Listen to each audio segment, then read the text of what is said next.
Bellator fighter, now in the UFC where he belongs, Aaron Pico.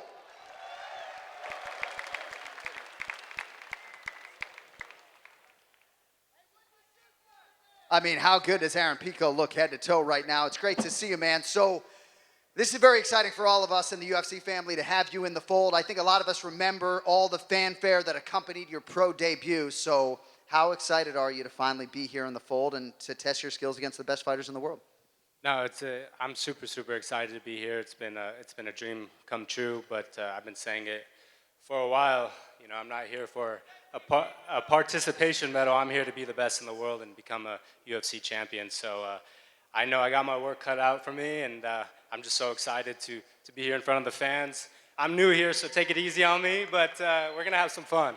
So in terms of your free agency, when you hear Dana White be asked about Aaron Pico and he says, I'm definitely interested, what is that moment like to hear him publicly say that for you and your family and your supporters?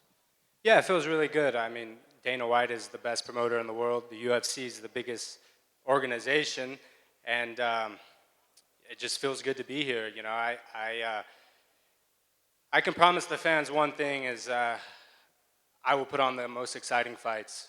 If you go back and watch my knockouts, you watch my past, I'm an exciting fighter, So Mavsar was a name that it looked like might show up in your bracket. It does not appear that that fight is going to be May 17th, perhaps because he was not ready nor willing. But what can you tell us about how soon we might see you in the octagon and why that maybe won't be the matchup? Yeah, both Mavsar and I agreed to fight, and he's a very good fighter. And I was really excited for that because a lot of people don't realize that I grew up wrestling. I spent a lot of time in Dagestan, Chechnya, all over the world wrestling. So I was ready to fight Mavsar, and it didn't happen for whatever reason. But hopefully, in the near future, I could fight. I'd imagine you'll be with us tomorrow night, octagon side, watching one of the biggest nights in featherweight history. Yes.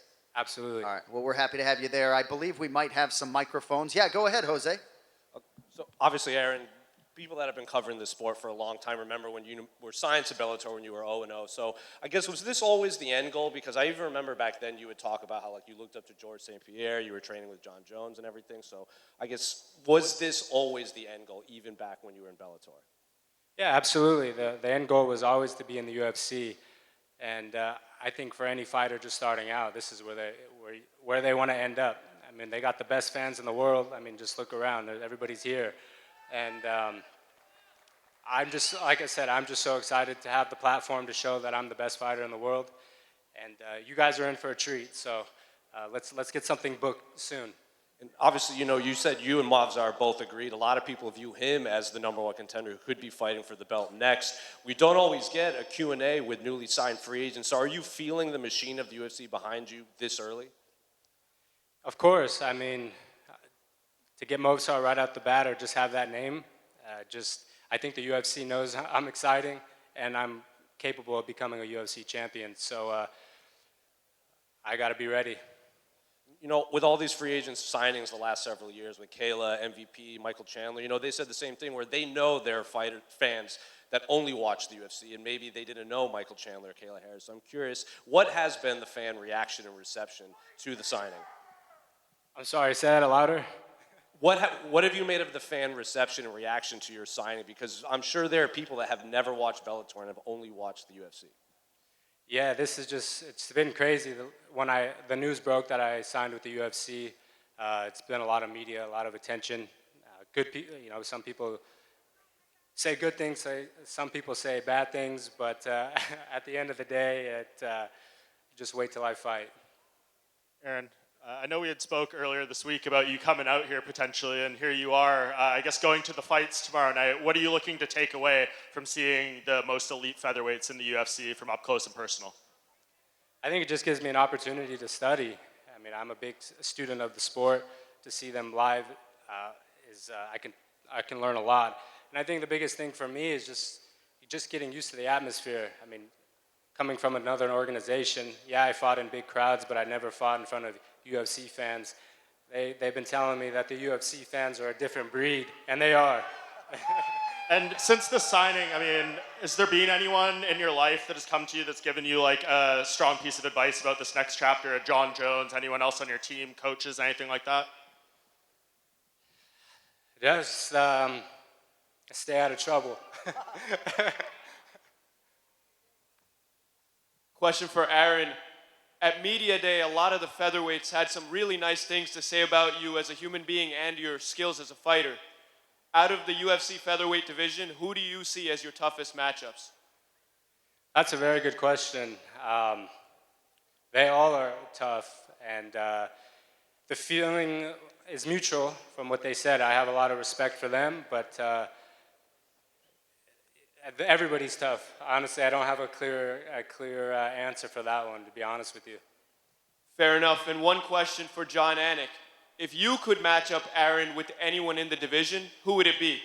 Well, I want to let the dust settle this weekend, right? Because I have said that this fight card, Saturday night, not since Conor McGregor and Jose Aldo have we had a bigger night in the UFC's featherweight division with all these fighters competing.